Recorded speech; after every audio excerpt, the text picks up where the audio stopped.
Hello बच्चों। मैं Deepak Yadav, director of extra mind tutorial, स्वागत करते हैं आपको आपके अपने YouTube channel Yadav sir physics वाले। बच्चों, आज का जो हमारा टॉपिक है वो है relation between electric field and potential gradient. तो इसमें आप लोगों ने इलेक्ट्रिक फील्ड तो पहले ही पढ़ चुके हैं। आज जो हमें देखना है वो है पोटेंशियल ग्रेडियंट। एक बार हम पोटेंशियल ग्रेडियंट देख लेते हैं। तो बच्चों, क्लास 11th में भी आपने ग्रेडियंट पढ़ा था और वहां पे जो ग्रेडियंट था आपका वो था वेलोसिटी ग्रेडियंट। फ्लूइड वाले चैप्टर में आपने पढ़ा होगा कि भाई नदी के जो रिवर बेड होता है, जब उससे मैं ऊपर की तरफ आता हूं तो पानी की जो वेलोसिटी है वो बढ़ती चली जाती है, और इस वजह से जो सबसे ज्यादा वेलोसिटी होती है वो अपर लेयर की होती है और जो सबसे कम वेलोसिटी होती है वो रिवर बेड वाली लेयर की होती है पानी के।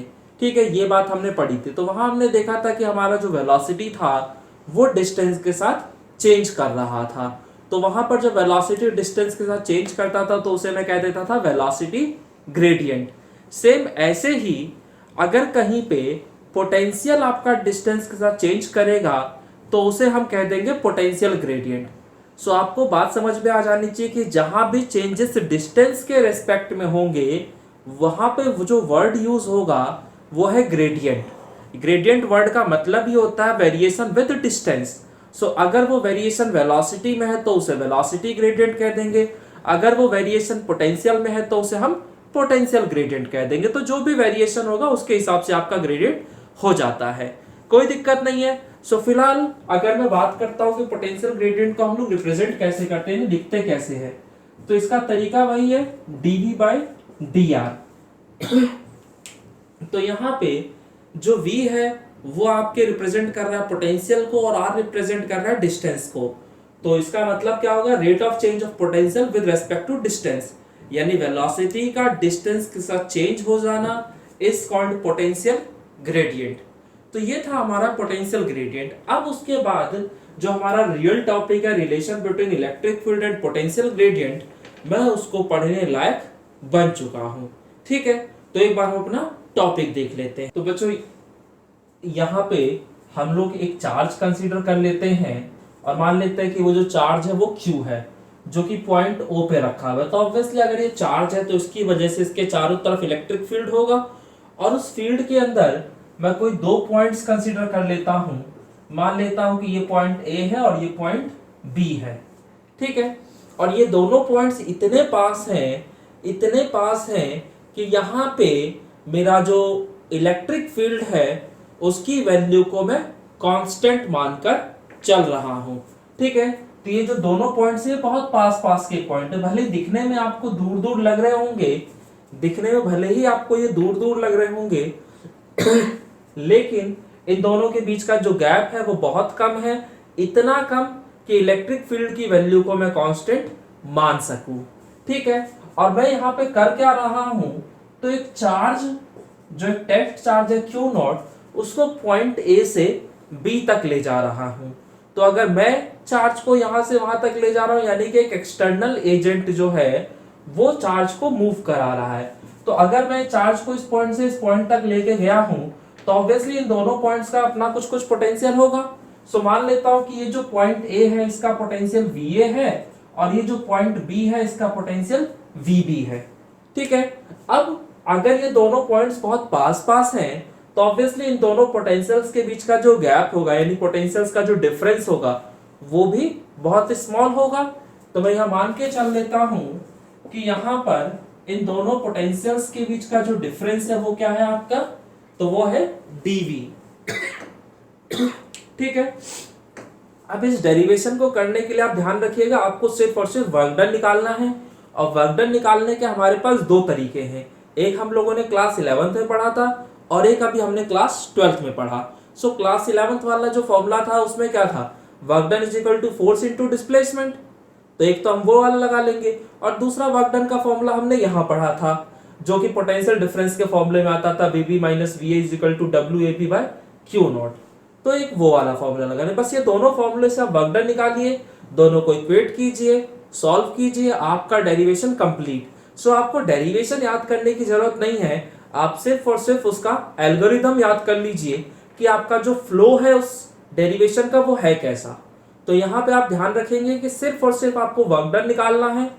ठीक है, और वर्क डन निकालने के दो तरीके, क्लास 11th में पढ़ा, एक क्लास 12th में पढ़ा, दोनों तरीकों से वर्क डन निकाला, इक्वेट करो, सॉल्व करो, आंसर आ गया, डेरिवेशन कंप्लीट हो गई है। ठीक है, सो आपको इसमें कुछ रटने की जरूरत नहीं है, जैसा कि आप लोग कई बार रट रहे होते हैं। ठीक है, तो एक बार देख लेते हैं कहानी क्या है यहाँ पे। तो अगर मैं चार्ज को पॉइंट ए से बी तक ले जा रहा हूं, तो ये हो गया मेरा इनिशियल पॉइंट और ये हो गया मेरा फाइनल पॉइंट। तो पोटेंशियल डिफरेंस जब भी देखा जाता है तो हमेशा फाइनल माइनस इनिशियल होता है। तो यहाँ पे हमारा जो पोटेंशियल डिफरेंस होगा वो v final minus v initial होता है, यानी कि vb माइनस va, और वो किसके बराबर हो जाएगा, तो WAB बाय Q नॉट। तो यहाँ से मैं WAB निकाल सकता हूँ। So WAB is equal to VB minus VA into में Q नॉट, और VB माइनस VA जो था हमारा वो पोटेंशियल डिफरेंस dV के बराबर था। तो यहाँ पे आ गया WAB इज इक्वल टू, इसको मैं ऐसे लिख देता हूँ, Q नॉट इनटू में dV, और ये बन गया आपका एक इक्वेशन। तो एक आपने वर्क डन यहां से निकाल दिया, दूसरा वर्क डन आप दूसरे तरीके से निकालिए। So now work done in carrying a charge.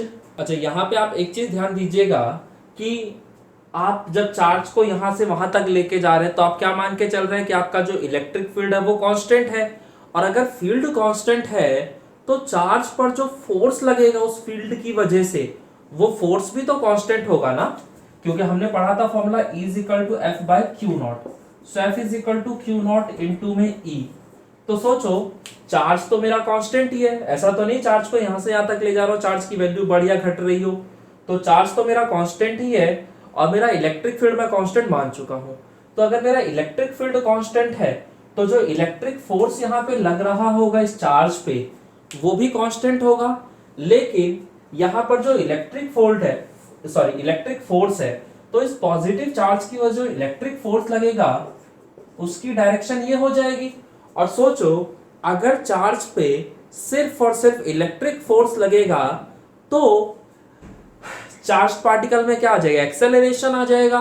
भाई फोर्स लग रहा है तो एक्सेलरेशन होगा, और उस एक्सेलरेशन की वजह से वहां पे जो वेलोसिटी है वो चेंज हो जाएगी, और वेलोसिटी के चेंज होते के साथ ही जो आपका ये वाला फॉर्मूला था ये गलत हो जाएगा, क्योंकि यहाँ पे मैं आपको बता दूं कि ये जो वर्क डन है वो किसके बराबर है, तो चेंज इन पोटेंशियल एनर्जी के बराबर है। जब मैं पोटेंशियल डिफरेंस को चार्ज से मल्टीप्लाई कर देता हूं तो मुझे मिल जाता है पोटेंशियल एनर्जी। तो मेरा जो भी वर्क डन हो रहा है वो चेंज इन पोटेंशियल एनर्जी के बराबर है। क्यों? क्योंकि यहां पर जो चेंज इन काइनेटिक एनर्जी है वो क्या माना गया है, जीरो। बात समझ में आ रही है?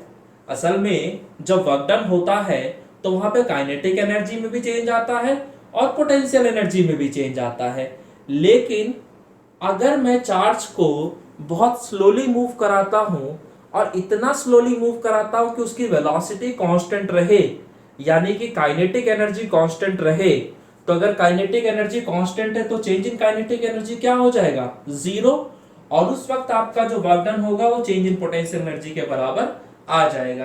तो ये जो फॉर्मूला मैंने यहां लिखा है ये फॉर्मूला केवल और केवल तभी सही है जब काइनेटिक एनर्जी में कोई भी चेंज ना आए, और काइनेटिक एनर्जी में चेंज ना आने का मतलब है कि वेलोसिटी में चेंज ना आए, और वेलोसिटी में चेंज ना आने का मतलब है कि एक्सेलरेशन जीरो हो, और एक्सेलरेशन केवल और केवल तभी जीरो हो सकता है जब नेट फोर्स जीरो हो। तो इसका मतलब क्या है कि अगर इलेक्ट्रिक फोर्स इधर लग रहा है तो आपका जो एक्सटर्नल फोर्स हो वो इस तरफ लगे। सो बात समझ में आ रही है? तो आपका जो एक्सटर्नल फोर्स है अभी आपको उसकी डायरेक्शन पता चल चुकी है, आपको आपके डिस्प्लेसमेंट की भी डायरेक्शन पता, आप चार्ज को इधर लेके जा रहे हैं, सो डिस्प्लेसमेंट की डायरेक्शन ये है। और जब भी हमें वर्क डन करना होता है वो हमेशा एक्सटर्नल फोर्स के द्वारा है। तो यहाँ पे एक्सटर्नल फोर्स के द्वारा अगर आपको वर्क डन करना है तो आपको एक्सटर्नल फोर्स और डिस्प्लेसमेंट दोनों की डायरेक्शन देखनी होगी और फिर उनके बीच का एंगल देखना होगा। So now work done by the external force, work done by the external force in moving the charge from point A to B through distance dx is क्या होगा आपका,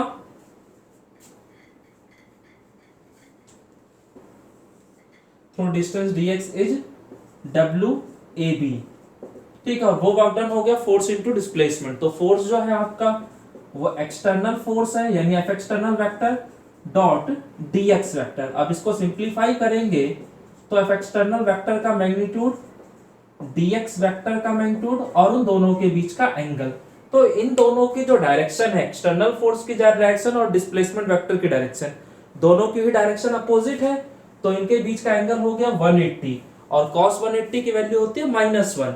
अच्छा, एक चीज और यहाँ पे ध्यान रखिएगा कि जो आपका एक्सटर्नल फोर्स था उसकी वैल्यू यहाँ पे जो आपका एक्सटर्नल फोर्स था उसकी वैल्यू इलेक्ट्रिक फोर्स के बराबर थी। ठीक है, तभी तो नेट फोर्स 0 आ रहा था। तो मैं लिख सकता हूं ना, क्योंकि एक्सटर्नल फोर्स का जो मैग्नीट्यूड है वो किसके बराबर है, तो इलेक्ट्रिक फोर्स के मैग्नीट्यूड के बराबर है।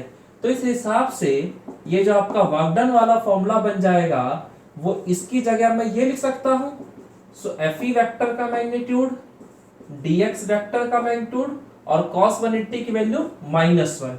बात समझ में आती है।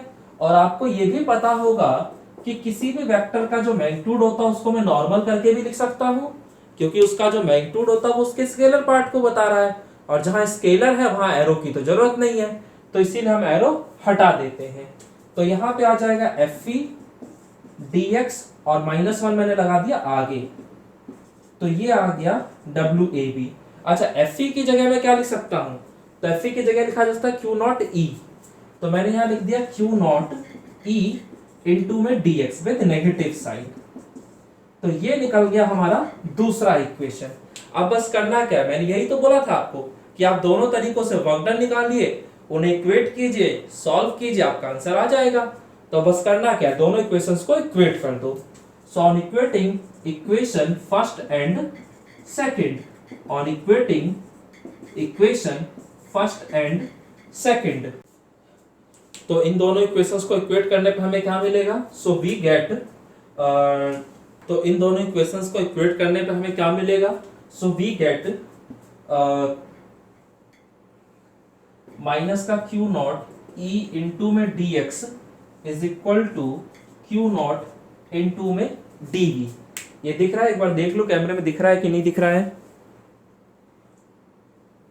ओके, तो ठीक है, ये आ गया आपका। अब यहाँ पे Q0 से Q0 चला जाएगा तो negative of E dx is equal to dv आ जाएगा। तो यहाँ से अगर मुझे E चाहिए तो माइनस का dx नीचे भेज देता हूं, तो ये आ जाएगा माइनस का dv बाय dx।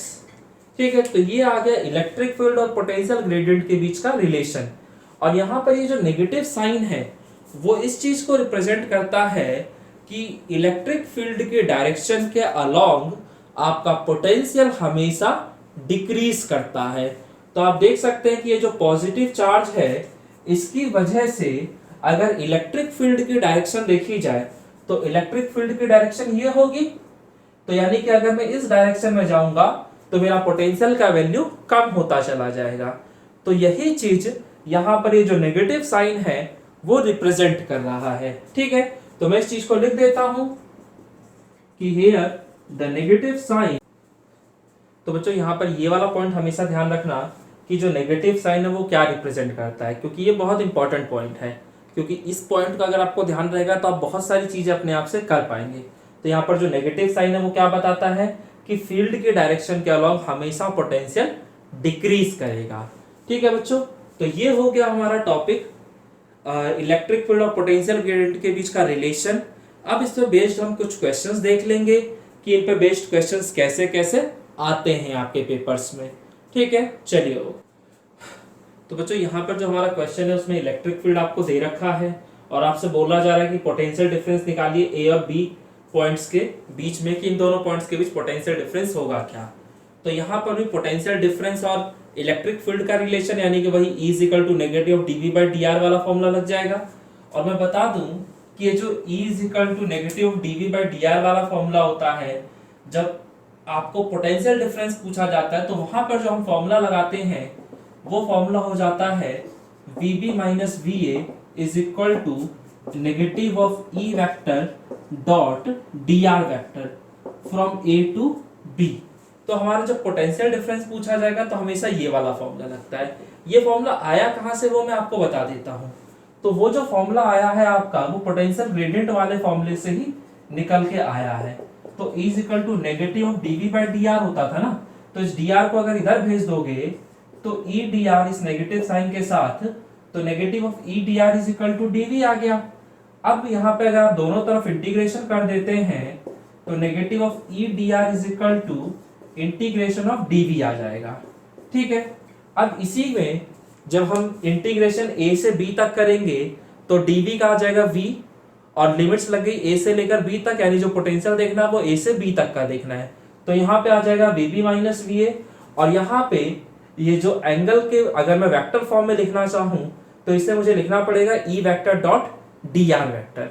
ठीक है, तो इस तरीके से आपका ये निकल के आता है। तो अब हम इस फॉर्मूले को यूज करेंगे डायरेक्टली। तो यहाँ पे vb minus va is equal to negative of E vector dot d r vector है। तो यहाँ पर जो ई वेक्टर है वो किसके बराबर है, तो ई वेक्टर दे रखा है 3x i कैप माइनस का 2y j cap plus 5z k cap.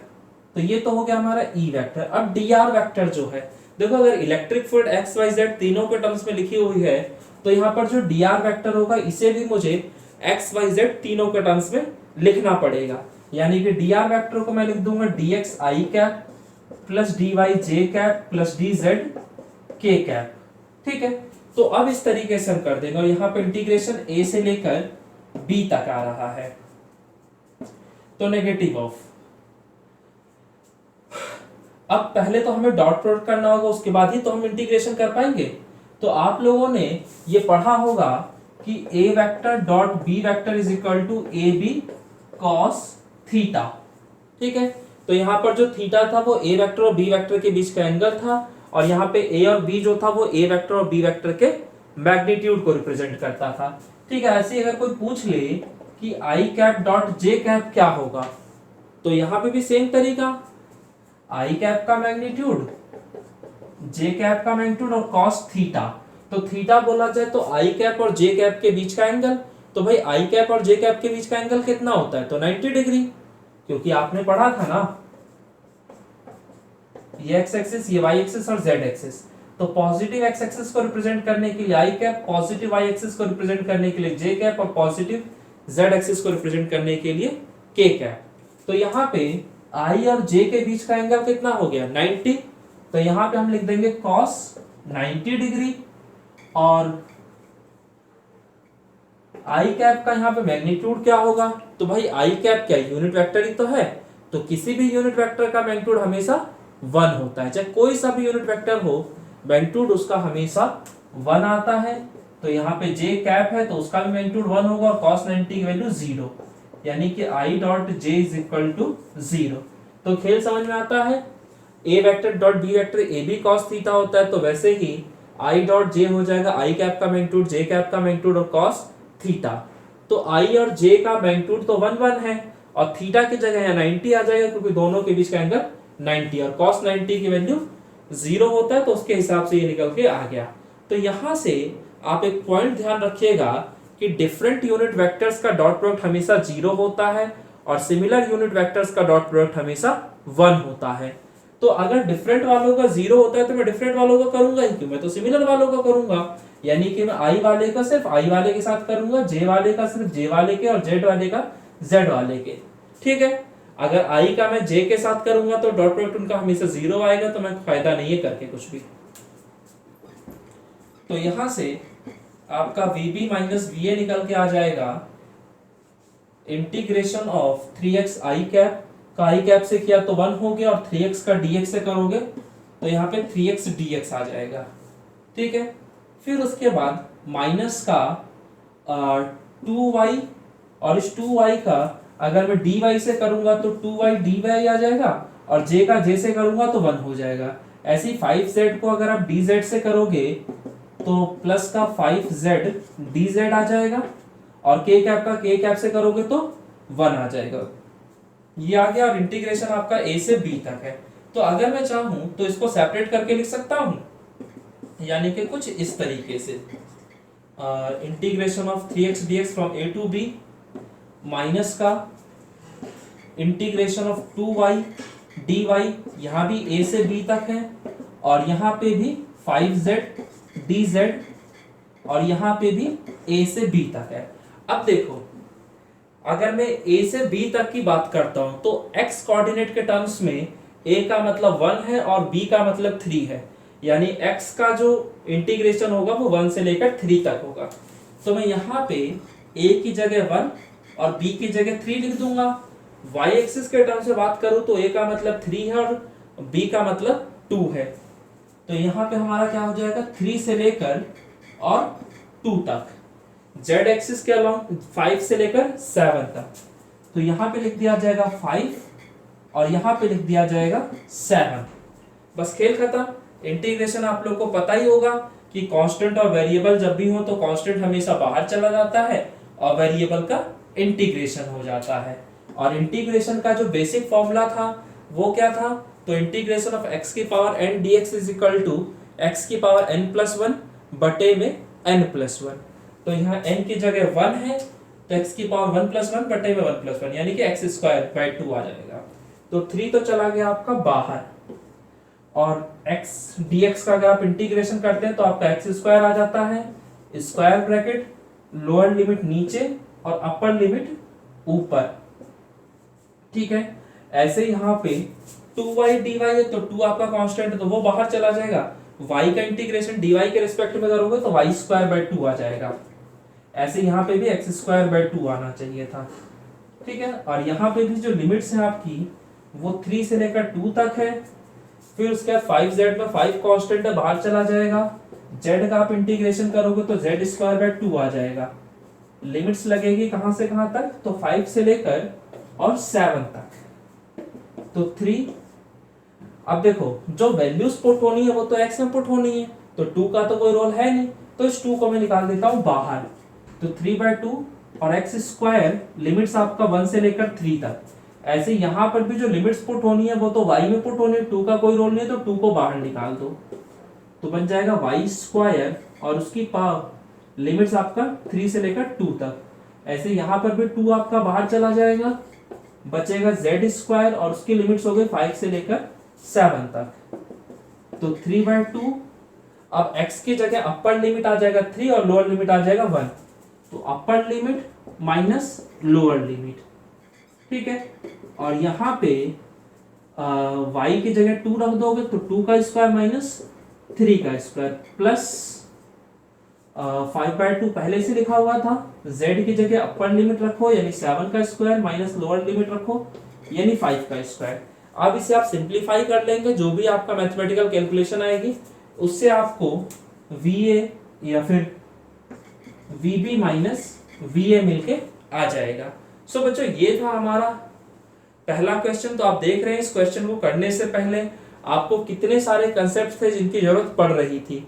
तो इसीलिए मैं कहता हूं कि जो भी पढ़ो उसे अच्छे से पढ़ो और समय समय पर रिवीजन करते रहो, क्योंकि विदाउट रिवीजन सब बेकार है। आपने आज जो पढ़ा 10 दिन बाद आपको याद नहीं रहने वाला, तो अगर 10 दिन बाद आपको याद ही नहीं रहा तो पढ़कर फायदा क्या हुआ।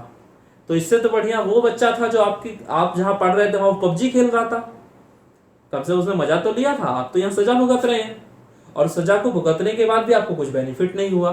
तो इसीलिए या तो पढ़िए मत, तो कम से इस बात की खुशी रहेगी कि मैं पढ़ा नहीं इसलिए मेरे नंबर नहीं आए, और या तो पढ़ें तो पढ़ते के साथ साथ उसका रिवीजन करते रहें, जिससे कि आपको कभी इस बात का अफसोस ना हो कि यार मैं पढ़ा भी था लेकिन फिर भी मेरा नंबर नहीं आया। बेटा पढ़ा जरूर था तू, लेकिन क्या उस पढ़े को याद रख पाया पेपर तक, तो जवाब आएगा नहीं। क्यों? क्योंकि रिवीजन ही नहीं किया। कई बार आप में से कुछ बच्चे ऐसे होते होंगे जो जब भी किताब खोलते होंगे उनको हमेशा नई जैसी लगती होगी, क्योंकि वो खोलते ही महीनों के अंतराल पे होंगे। आज जिस चैप्टर को पढ़ा उसको कहीं 1 महीने बाद खोला तो वो सब गायब हो चुका होता, फिर से ऐसा लगता है जैसे नए सिरे से पढ़ रहा हूं। तो वो चीज मत करो, क्योंकि आपकी खुद की मेहनत है, इतनी मेहनत से करते हो इस मेहनत को और फिर वो बेकार हो जाए तो फिर उसका कोई मतलब नहीं है। ठीक है, सो ध्यान रखिए इन बातों को। तो इसी पे बेस्ड एक और क्वेश्चन देख लेते हैं, अच्छा सही क्वेश्चन होगा वो भी। तो ये क्वेश्चन आपके सीबीएसई से लेकर कॉम्पिटिटिव एग्जाम तक हर जगह पूछे जा सकते हैं, सो इनका थोड़ा सा ध्यान रखिएगा। तो बच्चों ये हमारा दूसरा क्वेश्चन है। तो ये क्या कह रहा था, electric potential at a point is given by this. तो किसी पॉइंट पे मुझे पोटेंशियल की वैल्यू दे रखी है और वो इक्वेशन जो है वो ये है, और आपसे पूछ रहा है कि find the electric field, find the magnitude of electric field at the point this. और इस पर्टिकुलर पॉइंट पे मुझे इलेक्ट्रिक फील्ड की वैल्यू बतानी है। ठीक है, इस बार फील्ड बताना और पोटेंशियल दे रखा है। तो जब फील्ड बताना हो, पोटेंशियल दे रखा हो, तो वहां पे हमारा जो फॉर्मूला लगता है वो क्या होगा, तो यही होगा E is equal to negative of dv by dr। ठीक है, ये फॉर्मूला हमारा यहाँ पे काम नहीं कर पाएगा। उसकी वजह ये है कि यहाँ पर जो पोटेंशियल है वो x एक्सिस के अलोंग भी है, y एक्सिस के अलोंग भी है, z एक्सिस के अलोंग भी है। तो इसलिए मैं यहाँ पे डिफरेंशिएशन ना करके पार्शियल डिफरेंशिएशन करूंगा, क्योंकि आप देखोगे एक ही टर्म के अंदर x y भी एक साथ है, y z भी है और z x भी है। तो यहाँ पे मेरा डिफरेंशिएशन कामयाब नहीं हो पाता, इसलिए मैं हमेशा पार्शियल डिफरेंशिएशन करता हूँ।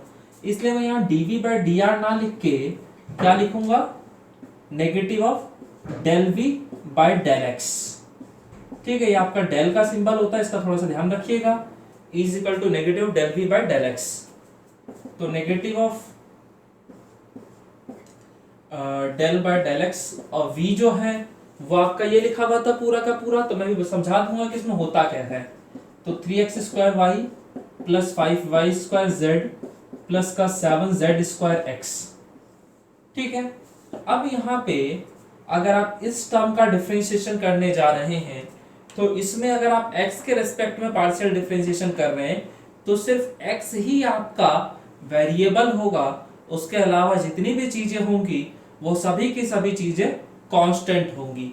ठीक है, तो ये ध्यान रखिएगा, जब यहाँ पर x y z तीनों के तीनों आ जाते हैं तो हम लोग पार्शियल डिफरेंशिएशन को यूज करते हैं। तो इस टर्म में x अगर मेरा वेरिएबल है और 3 और y कांस्टेंट, तो 3y जो है डिफरेंशिएशन से बाहर चले जाएंगे और बचेगा x स्क्वायर। तो x स्क्वायर का डिफरेंशिएशन करोगे तो क्या आ जाएगा, 2x। भाई आपका फॉर्मूला था ना d by D x of x की power n। So d by D x of x की पावर n क्या होता था, तो n x की पावर n माइनस 1। तो अगर यहाँ पे कहीं आपको x स्क्वायर दे दिया गया, तो जहां n लिखा वहां पे देखो, इसको अगर इससे कंपेयर करोगे तो n की जगह 2 दिखेगा, तो जहां n लिखा वहां 2 लिख दो। तो 2x की पावर 2 माइनस 1 यानी कि 2x। तो ये आपका डिफरेंशिएशन का खेल होता, तो बस वही मैंने यहाँ पे यूज कर लिया। ठीक है, अब इस वाले टर्म का अगर मैं डिफरेंशिएशन करूं तो इसमें आप देखोगे कि x तो है ही नहीं, इसका मतलब यहाँ पर जितनी चीजें दे रखी है सारी की सारी कांस्टेंट है, और अगर सारे कांस्टेंट तो उनका डिफरेंशिएशन क्या हो जाएगा, 0। तो इस वाले टर्म का डिफरेंशिएशन हो गया 0। अब इस वाले टर्म का अगर मैं डिफरेंशिएशन करता हूं तो यहाँ 7z स्क्वायर कांस्टेंट है, तो वो चला जाएगा बाहर और बचेगा x। तो dx बाय dx हमेशा 1 आता है। तो ये हो गया इसका। तो इसको मैं अगर तरीके से लिखना चाहूं तो यहाँ नेगेटिव ऑफ 6xy और माइनस का 7z स्क्वायर। तो ये हो गया electric field along x axis. ठीक है, ये आ गया इलेक्ट्रिक फील्ड का वो कंपोनेंट जो x एक्सिस के अलॉन्ग है। सिमिलरली हम y एक्सिस के अलॉन्ग भी निकाल लेंगे और सिमिलरली हम z एक्सिस के अलॉन्ग भी निकाल लेंगे। So now electric field along y axis. तो y एक्सिस के अलॉन्ग क्या होगा, तो वहां पे आ जाएगा del v by del y। तो डेल बाय डेल y, और v जो है आपका वो यही है 3x स्क्वायर y प्लस का 5y स्क्वायर z प्लस का 7z स्क्वायर x। तो ये हो गया आपका। अब इसी का पार्शियल डिफरेंशिएशन कर दो। यहाँ पे आपका सिर्फ y के रिस्पेक्ट में कर रहे हो तो y एक वेरिएबल होगा, उसके अलावा बाकी सब जो है वो कांस्टेंट है। चलो बच्चों देखते हैं इधर। तो ey इज इक्वल टू, अगर आप डिफरेंशिएशन कर रहे हो तो y कांस्टेंट, तो यहाँ पे 3x स्क्वायर कांस्टेंट है, तो ये तो चला जाएगा बाहर और यहाँ बचेगा y। तो y का y के रिस्पेक्ट में डिफरेंशिएशन करोगे आएगा 1। अब सेकंड टर्म अगर मैं देखूं तो इसमें 5 और z कांस्टेंट है, तो ये दोनों आपके बाहर चले जाएंगे और बचेगा वाई स्क्वायर। सो वाई स्क्वायर का डिफरेंशिएशन करेंगे तो 2y आ जाएगा। ऐसे ही जो थर्ड टर्म है इसमें तो y है ही नहीं, तो ये तो पूरा का पूरा टर्म ही कांस्टेंट, तो इसका डिफरेंशिएशन हो गया 0। तो y एक्सिस के अलॉन्ग आ गया 3x स्क्वायर प्लस का 5 2 10 yz। ऐसे ही हम लोग z एक्सिस के अलॉन्ग भी देख सकते हैं। सो z एक्सिस के अलॉन्ग इलेक्ट्रिक फील्ड कितना निकल के आएगा आपका, तो z तो यहां पे आ जाएगा del v by del z negative का, और ये नेगेटिव का साइन मैंने यहां यूज नहीं किया, तो अगर नेगेटिव का साइन यूज करता तो ये मेरा नेगेटिव में आ जाता और ये भी मेरा नेगेटिव में आ जाता। ठीक है, तो Ez is equal to negative del by del z, और v जो है वो यही है आपका, तो इसे लिख लेता हूं 3x स्क्वायर y प्लस का 5y स्क्वायर z प्लस का 7z स्क्वायर x। अब यहां पे सेम कहानी देखो, इस वाले टर्म में तो कहीं z आपको दिख ही नहीं रहा, इसका मतलब ये वाला टर्म तो हो गया आपका 0। इस वाले टर्म की अगर बात करता हूं तो इसमें 5y स्क्वायर कांस्टेंट है, तो ये चला गया बाहर और बचा है आपका z, तो del z by del z जो होगा 1 हो जाएगा। अब इस वाले टर्म की अगर मैं बात करता हूं तो 7x जो है वो कांस्टेंट होने की वजह से बाहर चला जाएगा, बचेगा z स्क्वायर, तो इसका डिफरेंशिएशन करेंगे तो 2z आ जाएगा। अब इसको अगर मैं तरीके से लिखूं तो 5y स्क्वायर को माइनस से मल्टीप्लाई करोगे तो माइनस का 5y स्क्वायर, और 7x को 2z से मल्टीप्लाई कर दोगे और माइनस का साइन अलग से है तो माइनस का 7 दूनी 14 xz आ गया। तो ये हमारा z एक्सिस के अलॉन्ग इलेक्ट्रिक फील्ड आ चुका है। सो अभी आपको x एक्सिस के अलॉन्ग भी पता है इलेक्ट्रिक फील्ड, y एक्सिस के अलॉन्ग भी पता है, z एक्सिस के अलॉन्ग भी पता है, लेकिन आपको तो एक पर्टिकुलर पॉइंट पे बताना ना वैल्यू, आपको एक पर्टिकुलर पॉइंट पे बताना है। तो उस पॉइंट पर इलेक्ट्रिक फील्ड की वैल्यू क्या होगी अगर वो देखना है, तो ये एक्स वाई जेड की वैल्यू अपना पुट कर दो इक्वेशन के अंदर, आपको पर्टिकुलर वैल्यू मिल जाएगी। सो एट पॉइंट, हमारा जो पॉइंट था वो क्या है 3, 2, 1। तो अगर इस पॉइंट के लिए देखूं तो मैं इधर वाला पोर्शन को रफ कर देता हूं, तो यहाँ पे हम लोग का एक्स एक्सिस वाला वैल्यू मैंने लिख दिया, बाकी सब रफ कर दिए यहाँ पे। तो अब बस मुझे क्या करना है, वैल्यू से तो देखनी है, तो एट द पॉइंट दिस, तो इस पॉइंट पर जो इलेक्ट्रिक फील्ड की वैल्यू होगी एक्स एक्सिस के अलॉन्ग वो क्या होगी, तो एक्स की जगह मैं लिख दूंगा 3 और y की जगह लिख दूंगा 2 -7 और z की जगह लिख दूंगा 1। तो ये आ जाएगा 6 3 18 18 2 जा 36 और यहाँ पे 7, तो 36 और 7 कितना हो जाएगा, तो आ जाएगा 43। तो यहाँ पे x एक्सिस के अलॉन्ग जो इलेक्ट्रिक फील्ड की वैल्यू आएगी वो माइनस का 43 आ जाएगा। बाकी जो भी यूनिट दे रखे हो, अगर यूनिट नहीं दे रखी तो मान लेता हूँ न्यूटन पर कूलम है। ठीक है, आप चाहे तो यहाँ यूनिट लिख के काम चला लें, मुझे कोई दिक्कत नहीं है। ऐसे ही आप y एक्सिस के अलॉन्ग भी देख लीजिए कि y एक्सिस के अलॉन्ग क्या वैल्यू आ रही है उस पर्टिकुलर पॉइंट पे। तो y एक्सिस के अलॉन्ग फील्ड की वैल्यू ये थी ना, तो इसमें बस ये सारी वैल्यूज उठाकर पुट कर दीजिए। तो y एक्सिस के अलॉन्ग जो वैल्यू है वो माइनस का 3, x की जगह पर 2 है तो 2 का स्क्वायर -10, y की जगह पे आपका 2 है और z की जगह पे 1 है, और यहाँ पे x की जगह पे 3 था, मैंने 2 लिख दिया था गलती से, तो ये आ गया। तो 3 का स्क्वायर 9 9 3 27, सो -27 और माइनस का 20, तो ये आ गया electric field along y axis. तो -27 ये आ जाएगा माइनस का 47, और इसको भी मैं न्यूटन पर कूलम में ही लिख देता हूं। तो ये आ गया y एक्सिस के अलॉन्ग वैल्यू। ऐसे ही हम z एक्सिस के अलॉन्ग भी वैल्यू देख लेते हैं कि हमारी वैल्यू आती क्या है। तो z एक्सिस के अलॉन्ग वैल्यू देखनी है तो z एक्सिस वाला इक्वेशन ये था, तो इसमें x y z की वैल्यू डाल देते हैं। तो माइनस का 5 y की जगह आ जा रहा है आपका 3 और माइनस का 14 x की जगह आ रहा है y की जगह आ गया हमारा, सॉरी y की जगह आना था 2, x की जगह आना है 3 और z की जगह आना 1। तो इसको सॉल्व करेंगे, 2 का स्क्वायर 4 4 5 20 और 14 3 जा कितना होगा 42, सो माइनस का 42, तो इसको अगर मैं करता हूं तो ये आ जाएगा माइनस का 20 और माइनस का 42 यानी कि माइनस का 62। तो ये आपको एक्स वाई जेड तीनों एक्सिस के अलाउ वैल्यूज पता चल चुकी हैं। आपको नेट इलेक्ट्रिक फील्ड निकालना है, तो इलेक्ट्रिक फील्ड जो आएगा वो इन तीनों के रिजल्टेंट के बराबर होगा। तो मैं सब रफ कर दे रहा हूं यहां। तो आप लोगों ने ये पढ़ा होगा कि अगर आपका ये मान लेते कोई ए वेक्टर था और उसे मैंने, ये आपका एक्स एक्सिस है, वाई एक्सिस और ये आपका जेड एक्सिस है, ठीक है, इसको मैंने तीन कंपोनेंट्स में रिजॉल्व कर दिया, तो ये इसका एक्स एक्सिस वाला कंपोनेंट हो जाता है, ये उसका वाई एक्सिस वाला और ये उसका जेड एक्सिस वाला कंपोनेंट है। तो यहाँ पे मैं अभी इस टॉपिक को बाद में डिस्कस करता हूँ, पहले इसको देख लेते हैं। तो यहाँ पे मैं ए वेक्टर को लिख देता था ए x I cap plus a Y J cap plus a Z के कैप, ये लिख देता था। अब यहाँ पे ए वेक्टर का अगर मुझे मैग्नीट्यूड देखना होता था तो मेरा जो फॉर्मूला होता था सिंपल सा, square root of a x का स्क्वायर प्लस ए वाई का स्क्वायर प्लस ए जेड का स्क्वायर, तो ये होता था मेरा फॉर्मूला। तो ऐसे ही यहाँ पर जो इलेक्ट्रिक फील्ड है वो भी तीन रेक्टेंगुलर कंपोनेंट्स में, अगर मुझे इन तीनों का रिजल्टेंट देखना है तो वहां पे भी मैं यही फॉर्मूला अप्लाई कर दूंगा।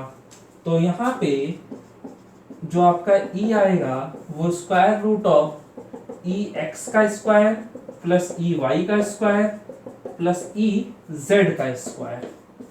तो ई एक्स जो है आपका वो -43 है, तो इसका स्क्वायर, ई वाई जो है वो -47 है तो उसका भी स्क्वायर, और ई जेड जो है आपका वो -62 है तो उसका भी स्क्वायर। अब इन सबको सॉल्व करोगे तो जो वैल्यू आएगा वो आपका इलेक्ट्रिक फील्ड का वैल्यू हो जाएगा, टोटल इलेक्ट्रिक फील्ड का। सो बच्चों ये हमारे क्वेश्चंस थे जो आज की क्लास में हमने डिस्कस किए। बाकी सब कुछ हम फिर नेक्स्ट वीडियो में करेंगे। सो नेक्स्ट वीडियो जो हमारा आएगा उसमें हम लोग इक्विपोटेंशियल सरफेस डिस्कस करेंगे और उसकी प्रॉपर्टीज को देखेंगे, ठीक है। सो बच्चों अगर आपको आज का वीडियो अच्छा लगा है, इंफॉर्मेटिव लगता है, आपको लगता है कि हाँ इस तरह के वीडियोस आपको आगे भी देखने हैं, तो प्लीज आप हमारे चैनल को सब्सक्राइब करें, लाइक करें, और अगर कोई डाउट है तो कमेंट करें, और आपको अच्छा लगता है तो आप कमेंट में हमें बताइए कि आपको क्या चीज अच्छी लगी है, जिससे कि हमारा मोटिवेशन लेवल जो है और ज्यादा हाई हो सके, हम और अच्छे से रिसर्च करके और अच्छी वीडियोस आपके लिए बना सकें। सो बच्चों रखिए अपना ख्याल, बाकी हम लोग मिलेंगे नेक्स्ट क्लास में।